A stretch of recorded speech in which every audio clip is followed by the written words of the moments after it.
Good morning, Thailand. My name is Alex, and I have some news updates from around Thailand for you today, this Wednesday, December 11th. But before we begin, please like and subscribe if you haven't already. Really helps out our channel a lot. Now, today, we got some doozies. We'll be talking about a whole lot of naked people getting in trouble in multiple incidents around Thailand, not just one. Cambodian nationals who have been extradited from Thailand to face charges back home, and a little later, some updates on the corruption case against Malaysia's former prime minister.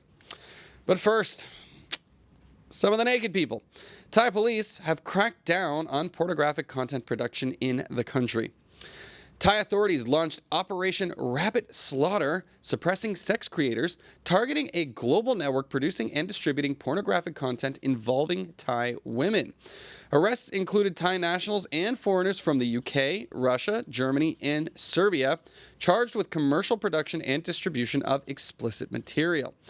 Authorities allege the network exploited Thailand's tourism image, filming in iconic locations like tuk-tuks. The crackdown uncovered also some CP, I'll let you figure that out, sparking further investigations into possible human trafficking.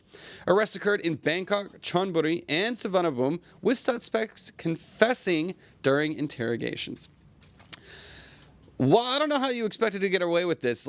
Obviously, clearly illegal, not allowed, but it's one of those things where, there's lots of gray areas when it comes to sex work here in Thailand.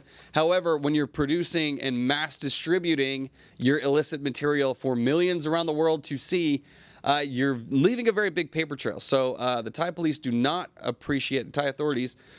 appreciate having their country's image tarnished in this way. There's a reason that they don't allow this in the first place, and trying to sneak your way through and get around that, it seems like it didn't work. So we'll see what kind of punishments will be meted out for the perpetrators in this instance.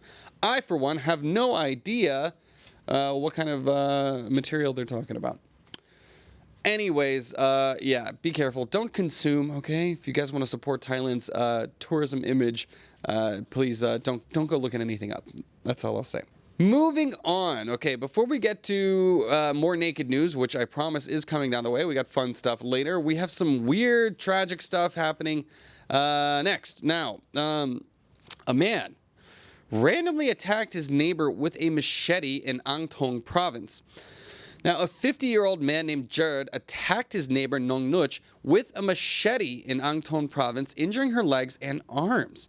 The assault occurred 2 days ago on December 9th at Village 4 in Ongkarak. A passerby, Uncle Aun, intervened, fending off the attacker and escorting the injured woman to the hospital. Police subdued Jared, who showed no signs of drug use during tests. Weird. Nong Nuch has since been discharged and filed a complaint ensuring legal action against her assailant. The incident is under police investigation. Okay, no drugs involved. That's pretty wild. So a mental break, maybe. I'm not entirely sure. But fortunately, this woman is okay. I mean, imagine you're just walking home and all of a sudden just, somebody comes at you with a machete.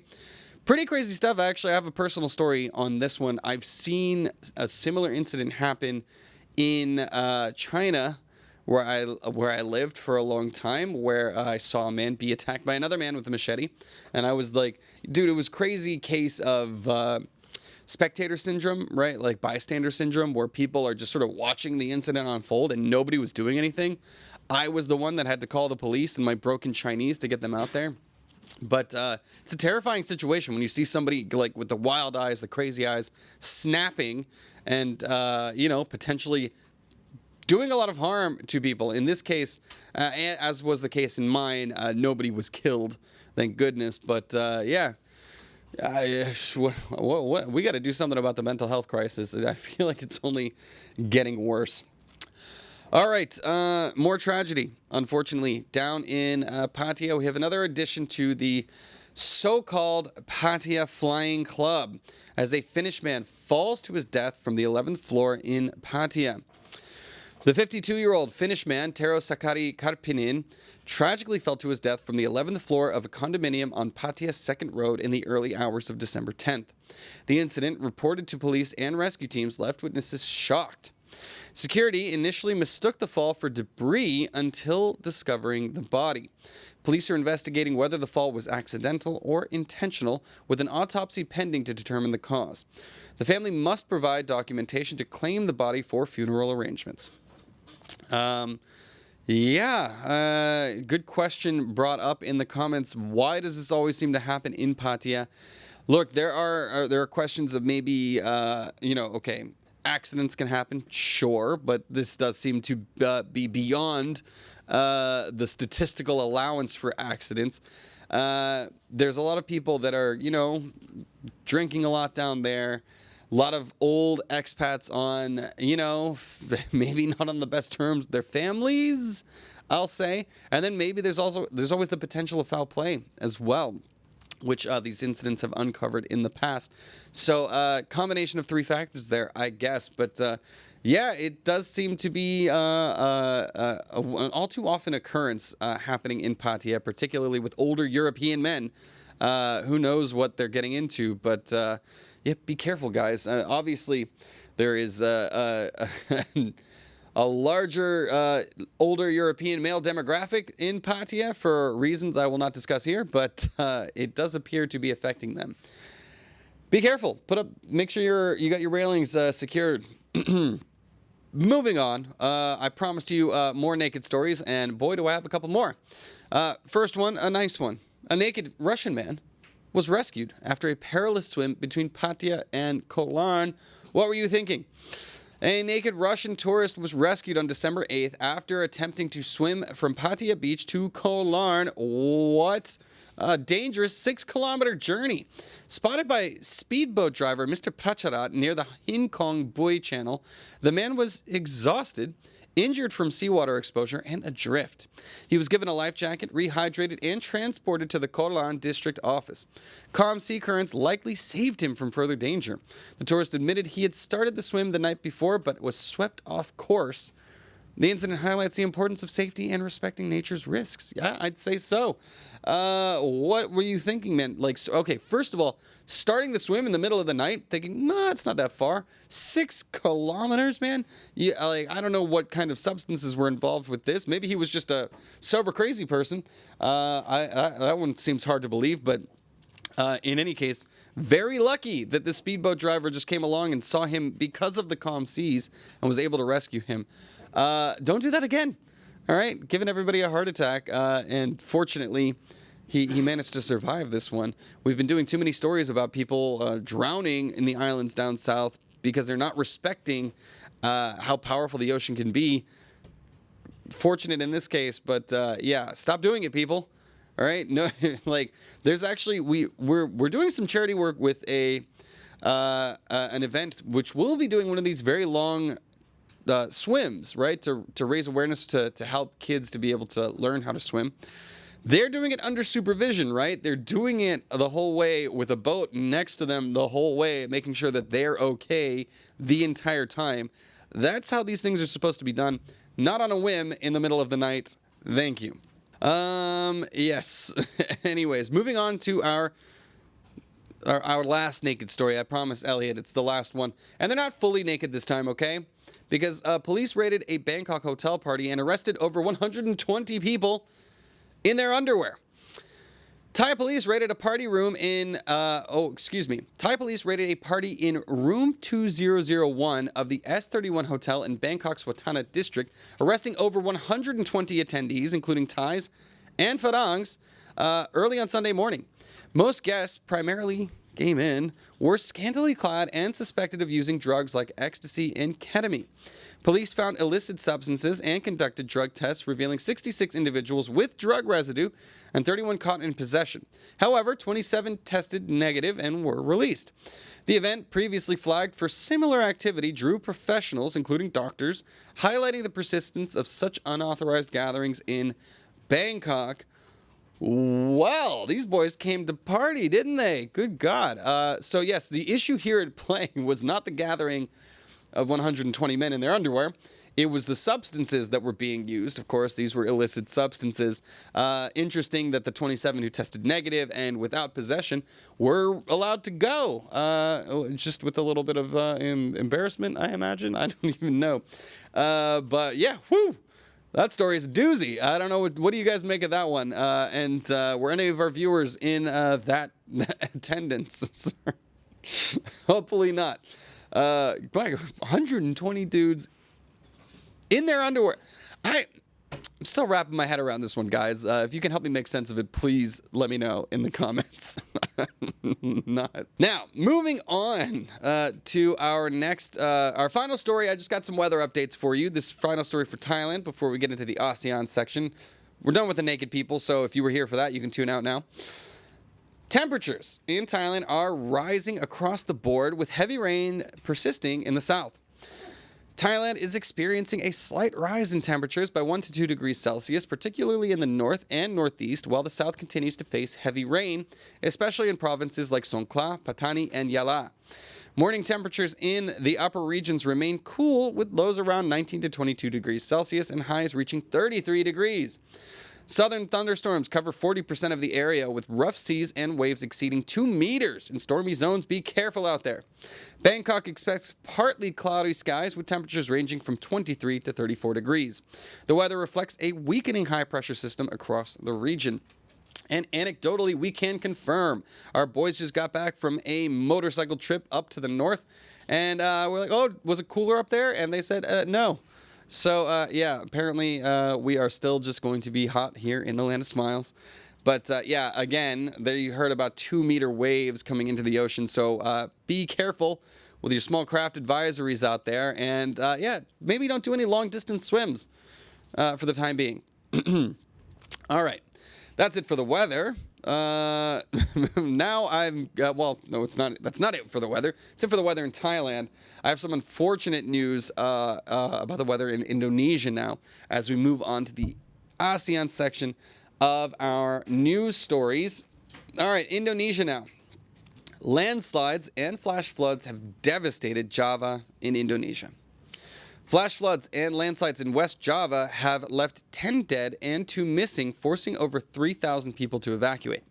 Torrential rains caused rivers to overflow, damaging 172 villages, 1,170 homes, 31 bridges, and 81 roads. Rescue efforts in the hardest-hit villages, including Tegabulug and Simpinan, recovering bodies, including 3 children, with searches ongoing for the missing. Social media videos show floods sweeping the vehicles and livestock away. Indonesia, prone to seasonal rain-induced disasters, has seen similar events recently, including a deadly landslide in North Sumatra last month. I mean, this is just the constant recipe for disaster. Building poorly constructed houses and homes and villages in areas that are prone to landslides. It's just going to keep happening. So I don't know what differences need to be made, because this is a constant problem in the South Pacific, where we have, buildings on mountains in tropical areas where the land can just crumble off and fall away in an instant. So there's a reason for that. The land is cheap there, right? Like, it's easy and affordable for people to be able to buy and then build homes there. But then the people that are affording the cheap land, building the cheap houses as well. So sad story. Hopefully the authorities are able to help the evacuees to find new places to live. But until then, hearts go out. That's all we can say. Okay, moving on. We have some corruption news in Malaysia. Now, Malaysia's ex-Prime Minister Mahathir denies treachery allegations amid a probe call. Former Malaysian Prime Minister Mahathir Mohamad, 99 years old, denied accusations of treachery after a royal commission of inquiry recommended a criminal probe over his 2018 decision to withdraw claims on disputed islets with Singapore. Mahathir said the decision, made with cabinet approval and legal advice, was unfairly pinned on him, questioning why other ministers weren't called as witnesses. He dismissed the inquiry as politically motivated by current Prime Minister Anwar Ibrahim, with whom he shares a long-standing rivalry. Anwar has denied targeting political opponents, emphasizing his anti-corruption agenda. The case highlights ongoing tensions in Malaysian politics, especially at the highest levels. So, yeah, wild stuff coming out of here. This is one of those things where you got to wonder, all right, are they trying to pin it on him First of all, is there teeth to this? Is there fire where there's smoke here? Is this a real accusation, or is it a political one? And they're trying to pin this kind of stuff on him because he's, as old as he is, 99 years old, and might not be long for this world. So he's like, come on, just take the fall, and you'll be out of here soon anyways. But he is fighting back, trying to keep his name clear, all regarding some territorial disputes with Singapore. Don't know. We'll keep our eyes on this one for Malaysia, because I am curious to see how this one plays out in the end as two juggernauts of Malaysian politics take each other on. Okay, now back with a story that has a little bit of Thailand in it and Cambodia. This one I'm curious to know what you guys are going to think about, because it's a little near and dear to my heart as somebody who's in broadcasting. Now, Thailand has deported Cambodian activists, and that has sparked criticism over human rights violations. So Thailand deported 6 Cambodian activists last month, including women and a child, back to Cambodia, where they now face treason charges for criticizing government policies. The activists, affiliated with the banned Cambodian National Rescue Party, had sought refuge in Thailand but were sent back despite UNHCR's warnings of risks to their safety. Critics argue the move exemplifies transnational repression, with Thailand prioritizing ties with Cambodia's ruling party over international human rights obligations. The activists face up to a decade in prison under Cambodian law. The case highlights the challenges dissidents face in the region, where collaboration between authoritarian governments stifles dissent.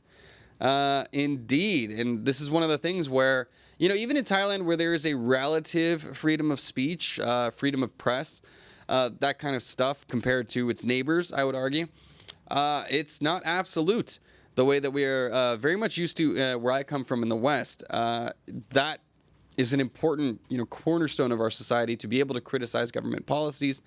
The point is that freedom is not a global freedom. And Cambodian activists, if they're trying to make these changes and they're trying to work online in order to change government policy, obviously if they were back home, they would have been arrested already. Cambodians don't have a lot of options for where they can go to do this. So this is a tough story for me. Curious to know your thoughts. Is criticizing the government an inherent right? Or is it a privilege of only those wealthy elites that are in the controlling position of making those policies in the first place? I know how I feel. Anyways, tough stuff. All right, finally, it's science time. We're heading over to the Philippines, where we have a volcanic eruption. Kanlaon volcano has erupted in the Philippines, with evacuations underway. And speaking of which, that's another one of my fears. The Kanlaon volcano in the Philippines erupted on December 9th, spewing an ash column 3 kilometers high and triggering the evacuation of 87,000 people within a 6-kilometer radius. Pyroclastic flows were observed, prompting authorities to raise the volcano's alert to level 3, signaling a possible hazardous eruption in weeks. Kanlaon, one of the Philippines' most active volcanoes, has shown unrest since October, with ash emissions and daily earthquakes recorded since November. Officials warn of the unpredictability and danger of pyroclastic density currents as monitoring continues. We got viewers from Iceland who are familiar with this kind of stuff. That sucks. So volcanoes, while very fascinating from a distance, have real-life consequences on nearly 100,000 people who have been evacuated in the Philippines who were nearby, because this eruption is just the beginning. They expect it to become bigger and more dangerous in the future. So also one of my fears, because of the unpredictable nature of volcanoes and, of course, earthquakes. Anything seismic, not really into that. In any case, I'm glad that they were ahead of this and were able to get everybody out. But again, who knows what kind of state their belongings will be in by the time they are able to return, if they are even still there. So, time will tell. All right, guys, I can see the comments have pretty much stopped on the naked people from earlier in the show. So I should have known that would have piqued everyone's interest the most. In any case, that'll do it, guys. So you guys can always go to thetiger.com. For more news updates throughout the day, because we keep things updated constantly, going with our content writers, staying tuned and keeping you abreast of all of the ongoing situations in Thailand. You can also go to ASEANnow.com, where you can sign up for Thailand's largest expat forum, and it's swiftly growing around the region, dare I say, where you can join the conversation and continue the weirdness of what goes on in this part of the world. That'll do it for me. I'll get into the comments right now just to say goodbye.